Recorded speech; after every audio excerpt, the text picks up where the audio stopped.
सामाजिक समस्याओं से घिरा हुआ हमारा समाज लगातार लोग डिप्रेशन और स्ट्रेस के हो रहे हैं शिकार।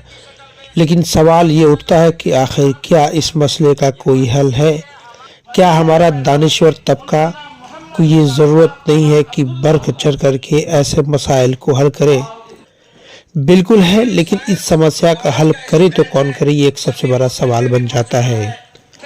लेकिन इस मसले को बड़ा मानते हुए समाज के दानिश्वर तबके में से एक हज़रत मौलाना मुफ्ती आफ्ताब गाजी साहब ने एक बहुत अच्छी पहल की है। उनका मानना है कि डिप्रेशन और स्ट्रेस एक आम बात होती जा रही है और एक धीरे धीरे ये एक बीमारी की शक्ल लेती जा रही है, जिसकी वजह से लोग अलग थलग रहना, उठना बैठना पसंद करते हैं। लेकिन हमारे समाज के दूसरे तबके के लोगों को लगता है कि ये बंदा घमंड में मुब्तला है, इसलिए ये ऐसा काम कर रहा है, हालांकि वो डिप्रेशन और स्ट्रेस का शिकार है। कई जगहों पर उनका मानना है कि इसकी वजह से वो खामोश रहते रहते वो एक दिन दुनिया से गुजर भी जाता है और इसका अफसोस पूरे समाज को रहता है। इसी के मद्देनज़र उन्होंने एक ऐसे फैमिली काउंसिल सेंटर की शुरुआत की है, जिसमें ऐसे लोगों का काउंसलिंग करके इस्लाम और शरीयत की नज़र में उनको राह रास्त पे लाया जा सके। अगर आपके आसपास भी ऐसे लोग हों जो स्ट्रेस और डिप्रेशन के शिकार हो रहे हों, तो उनको भी ऐसे फैमिली काउंसलिंग सेंटर की जानकारी दें और कोशिश करें कि वो भी यहाँ तक पहुँच सके। तो चलिए इस मसले को लेकर के उन्होंने क्या कुछ कहा, आपको हम पूरी जानकारी डिटेल्स से दिखाते हैं। आप तमाम दर्शकों से निवेदन है कि पूरी वीडियो को गौर से देखें, स्किप करने की कोशिश नहीं करें। पूरा वीडियो जानकारी से भरा हुआ है। साथ ही साथ अगर आपको ये वीडियो अच्छा लगता है और आपको लगता है कि इस तरह की काउंसलिंग सेंटर की जानकारी ज़्यादा से ज़्यादा लोगों तक पहुंच सके, तो इस वीडियो को शेयर भी करें, लाइक और कमेंट से ज़रूर करें। तो चलिए वीडियो को स्टार्ट करते हैं। Doctor Nawaz dental, skin, hair and laser clinic Darbhanga. इस क्लिनिक में बाल झड़ना, डैंड्रफ, गंजापन, पिंपल, चेहरे पर झुर्रियां एवं दाग धब्बे, सफेद दाग के निशान, चोट के निशान, चेहरे पर कालापन सहित हेयर ट्रीटमेंट और दांतों का संपूर्ण इलाज होता है। हमारे 2 क्लिनिक है। पहला क्लिनिक नियर मिल्लत कॉलेज रहम खां दरभंगा और दूसरी clinic Gangwara near Mithila power mill Darbhanga. इंसान उन्स से बना है, जिसके माने मोहब्बत और हमदर्दी कहते हैं। एक इंसान को दूसरे इंसान से हमदर्दी होनी चाहिए। इसी जज्बे के तहत एक अहम कदम उठाया जा रहा है, जिसको फैमिली काउंसलिंग के नाम से मौसूम किया जाता है। काउंसलिंग कोई नई चीज़ नहीं है, जहन साजी कह लीजिए आप, फिक्री रहनुमाई कह लीजिए आप, और उसके लिए कुरान से बेहतर कोई किताब नहीं है। निज़ाम शरीयत को अगर आदमी ढंग से समझे तो खुद ब खुद उसकी काउंसलिंग हो जाएगी। काउंसलिंग कुरान मजीद के जरिए, काउंसलिंग नबी पाक सल्लल्लाहु अलैहि वसल्लम के फरामीन के जरिए, काउंसलिंग निज़ाम शरीयत के जरिए इस चीज़ को भी मुतारफ कराने की, लोगों के सामने लाने की ज़रूरत है। इसी जज्बे के तहत आज का ये प्रोग्राम मुनक़िद किया गया है। आज का प्रोग्राम इसलिए भी अहमियत के हामिल है कि एक ऐसा निज़ाम और एक ऐसा सिस्टम जिसकी ज़रूरत शहर दरभंगा को की ज़रूरत थी। आज जो मुआशरे का निज़ाम है, जो सिस्टम है और आपस की जो नाचाकी है, रोजाना शौहर और बीवी के मामलात अदालतों में जा रहे हैं। इन चीज़ों की इस्लाह की कोशिशें खुद कुरान करीम ने मुस्तकिल तौर पर बयान फरमाया है। अगर कोई बेटी ब्याह के रिश्ते से मजबूती के साथ जोड़ी जाने वाली है, आपका फर्ज बनता है कि आने वाली जिंदगी की तरबियत आप करें। किसी आलिम से उनकी तरबियत करवाएं, उनकी काउंसलिंग करवाएं। इसी तरह से बेटे की आप शादी करें, वो एमए भी है, बीए भी है, बीएड भी है, प्रोफेसर भी है, प्रिंसिपल भी है, लेकिन शादी के बाद की जो मराहिल है वो रास्ते कितने खारदार हैं, चीजों से रोशनास हम नहीं कराते हैं, इसलिए रिश्तों में नाचाकी आती है। कि उस्ताद मोहतरम हज़रत मौलाना खालिद सैफुर रहमानी साहब जब तशरीफ लाए थे नवंबर में, तो हजरत ने ये हुक्म दिया था कि फैमिली काउंसलिंग सेंटर दरभंगा में कायम करो। कुरान मजीद से काउंसलिंग होता क्या है, जब आपके पास लोग काउंसलिंग के लिए आते हैं तो تو بجائے اس کے کہ اس کا کیا مسئلہ ہے، کبھی کبھی یہ ہوتا ہے آدمی اپنے تلخ تجربات کی روشنی میں اس کو وہی راستہ بتا دیتا ہے. جیسے علماء کرام کو اور کام کرنے والی شخصیات اس کا خوب اندازہ ہوگا. جس بستی میں آپ کام کرنا چاہیں وہاں کے عمر دراز حضرات اپنے تجربے کی روشنی میں کہتے ہیں یہاں کام کرنا بہت مشکل ہے. اور سب سے پہلے آپ کو مایوسی کا شکار کریں کہ یہ گاؤں سدھرنے والا نہیں ہے. جیسے کسی ڈاکٹر کیا مریض جاتا ہے تب سب سے پہلے اس کا بی پی چیک کیا جاتا ہے کہ ٹھیک ہے کہ نہیں، شوگر ٹھیک ہے کہ نہیں، اس کے آگے وہ علاج کرتے ہیں. جو خانقاہوں میں ہوتا ہے پہلا کام وہی ہوتا ہے، بیٹھو اور اللہ کا ذکر کرو. ہم نے بچپن میں دیکھا کہ جو لاٹھی بناتے ہیں، بانس کہیں کہیں پہ ٹیڑھا ہوتا ہے تو اس کو آگ میں پہلے پکاتے ہیں، تھوڑا گرم کرتے ہیں، اس کے بعد اس کو سیدھا کرتے ہیں، لاٹھی سیدھی ہو جاتی ہے. ذکر کی گرمی سے دل کو نرمایا جاتا ہے اور پھر اس کے بعد دل کو سمجھایا جائے تو دل کیوں نہیں سمجھے گا. خانقاہوں میں یہ نظام ہے اور کتنے لوگوں کے دل بدلے ہیں اس سے. تو ہمیں چاہیے کہ ہم جو دوسری چیزوں کے ذریعے کاؤنسلنگ کرتے ہیں اس کو خوب متعارف کرانا چاہیے کہ قرآن سے بہتر کوئی چیز کاؤنسلنگ نہیں کر سکتی ہے. اس سلسلے میں ہم لوگوں نے ایک پہل کی ہے ابھی کہ مساجد میں جو بیانات ہوتے ہیں وہ ذہن سازی کا بڑا ذریعہ ہے.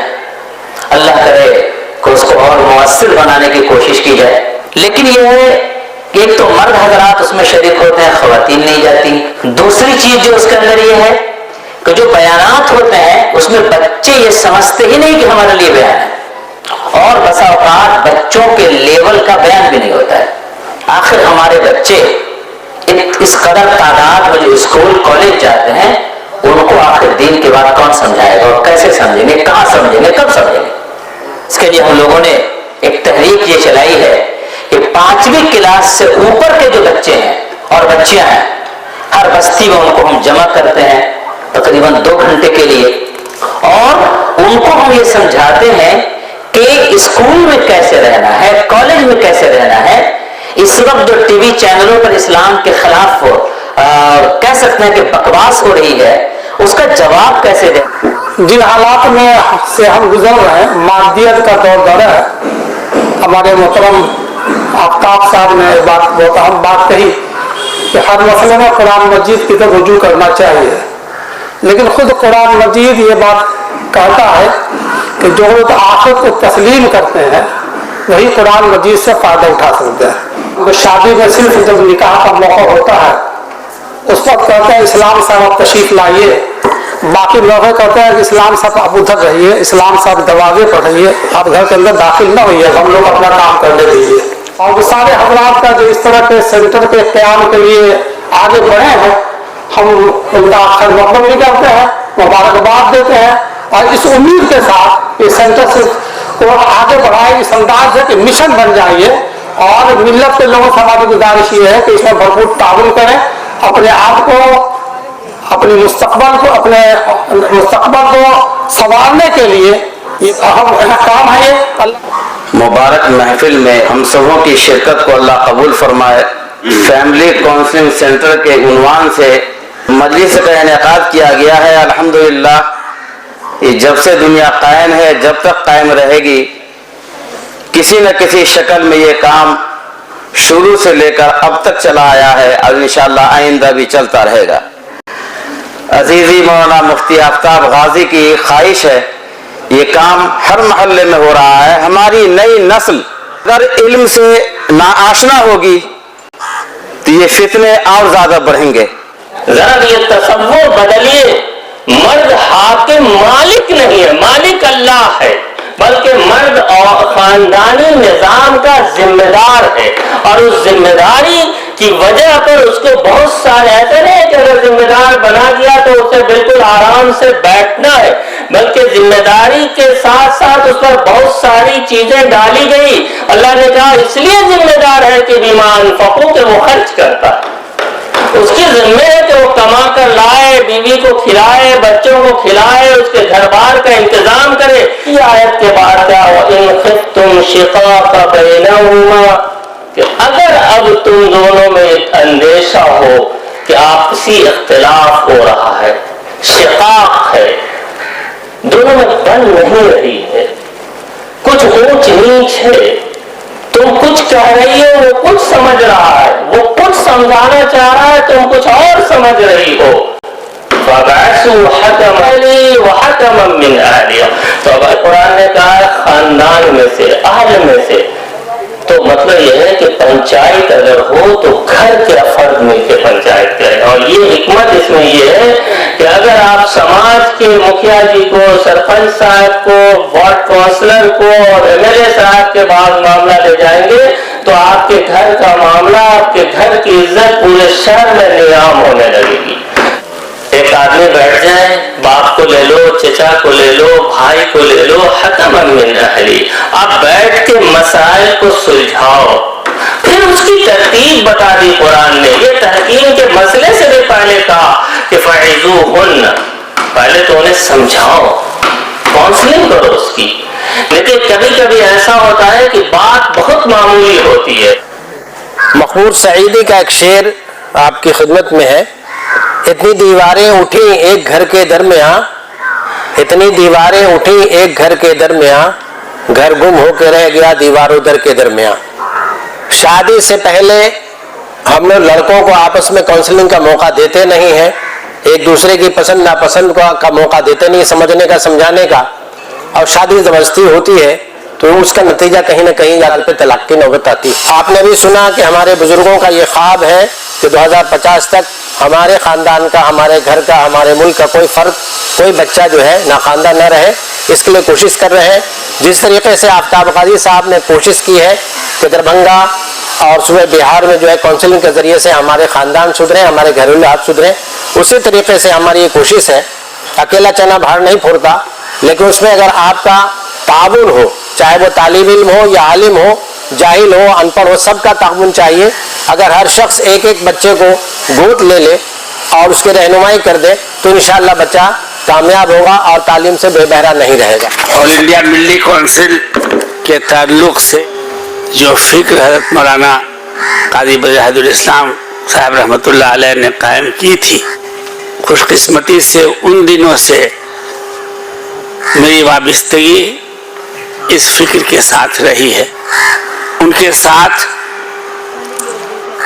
इब्तदाई दिनों में मुल्की सतह पर करीब करीब मद्रास से बॉम्बे तक या राजस्थान से दिल्ली तक इस दावत को लेके हम लोग फिरते रहे। आज वो हमारे दरमियान नहीं है, लेकिन 90-92 से जोड़ दीजिए आज कितने साल हुए। और जिन खतूत पर हम काम कर रहे हैं उनके फोरसाइट की दाद दीजिए। जो आज मसाइल हैं उस वक्त उन्होंने महसूस किया कि कौम के सामने ये मसले आएंगे। और मकसद हमारा और आपका एक ही है कि कौम मुस्लिम में बहुत सारी चीज़ें वो हैं जो ना होनी चाहिए, पैदा हो गई है। किस तरह से उसका सद्देबाब करना चाहिए और सही रास्ते पर हम खुद भी आए और सारी की सारी उम्मत आ जाए। इसी दर्द के लिए, इसका मदावा तलाश करने के लिए हम सब लोग जमा हुए हैं। काम तो करने से होगा, सोचने से फायदा, शर्त बेदारी है यारो, ख्वाब बेदारी नहीं। हम उन लोगों को मुबारकबाद देते हैं जिन लोगों ने इसको का बेड़ा उठाया है। हम उनके साथ हैं। जब भी आप हमें तलब करेंगे, मुझे उम्मीद है कि मैं सेहत के साथ रहूंगा तो जरूर आऊंगा, हो नहीं सकता कि ना आऊं इंशाअल्लाह। बहुत अच्छी पहल है और बहुत अच्छा काम है और पूरा हुस्न ज़न रखिए। और एक आदमी का यकीनन ये काम नहीं है, बिल्कुल नहीं है। और एक फिक्र रखिए और उस फिक्र के साथ उस मसले का हल खुद भी सोचिए और अपने साथियों से भी बताइए। फिर जमा हो करके एक फिक्र पैदा हो और मसले का हल निकलना चाहिए। तीसरा इदारा जो ऑल इंडिया मिल्ली काउंसिल उन्होंने قائم کیا جو بنیادی طور پر براہ راست ان کی فکر کا یہ ثمرہ ہے. اس میں ان کی زندگی کا پورا تجربات کا نچوڑ ہے. جو وہ سوچتے تھے اس امت کے لیے، اس ملت کے لیے، اس ملک کے لیے، اس کا وہ پورا نچوڑ جو ہے ملی کونسل ہے. اور ملی کونسل کو اسی لیے ملک کے جتنے بھی اس وقت سمجھدار لوگوں کے سامنے انہوں نے اس خاکے کو پیش کیا، چاہے حضرت مولانا ابو الحسن علی ندوی رحمہ اللہ ہوں، بلا شبہ وہ اس ملک کی، اس ملت کی سب سے بڑی عظیم شخصیت اپنے دور میں تھے. انہوں نے اس کی سرپرستی کی اور اس کی تائید فرمائی اس کی ضرورت سے. آج ہم لوگ اسی ملی کونسل کے بینر کے نیچے اسی جگہ بیٹھے ہوئے ہیں جس شہر میں اصلاً اس ملی کونسل کا خاکہ بنا. یہی وہ جگہ ہے دربھنگا جہاں قاضی صاحب رحمہ اللہ تشریف لاتے تھے اور سوچتے تھے. پھر پھلواری شریف دوسری جگہ تھی اور تیسری جگہ دلی تھی جہاں اس کی تشکیل کے تمام مراحل جو ہے طے ہوئے. آج مولانا مفتی آفتاب غازی صاحب قابل مبارکباد ہیں کہ انہوں نے ایک اہم چیز کی طرف توجہ کی، یعنی جو کونسلنگ سینٹر ہے. اس لیے کہ مسلمانوں کے درمیان، چاہے دو بھائیوں کے درمیان ہو، دو بزرگوں کے درمیان ہو، نوجوانوں کے درمیان ہو، شوہر اور بیوی کے درمیان اگر کچھ آپسی تعلقات میں خرابی پیدا ہوتی ہے تو اس کا ایک بڑا سبب جو ہے ایک دوسرے کے بارے میں ناواقفیت یا صحیح سوچ کی کمی ہوتی ہے، بدگمانی ہوتی ہے. تو انشاءاللہ اس کونسلنگ سینٹر کے ذریعے اس طرح کا کام ہوگا. ایک بڑا کام ہے یہ. قاضی صاحب رحمۃ اللہ نے بہت سارے تعلیمی ادارے بھی قائم کیے. ان کے اخلاص کی خوبی تھی کہ جس ادارے کو انہوں نے قائم کیا وہ ادارہ آگے بڑھا. یہ نہیں کہہ سکتے ہیں کہ وہ مٹ گیا. ہم نے نہیں دیکھا ابھی تک کہ قاضی صاحب نے ایک مکتب بھی کہیں قائم کیا وہ مکتب مٹ گیا ہو، ایسا نہیں. تو ان کی زندگی سے ہمیں بڑا حوصلہ ملتا تھا. ملی کونسل رہنمائی کا کام کرے اور انشاءاللہ آپ کے پاس جو افرادی قوت ہے ابھی آپ اس سے کام لے کر جو ہے اس کام کو کر سکتے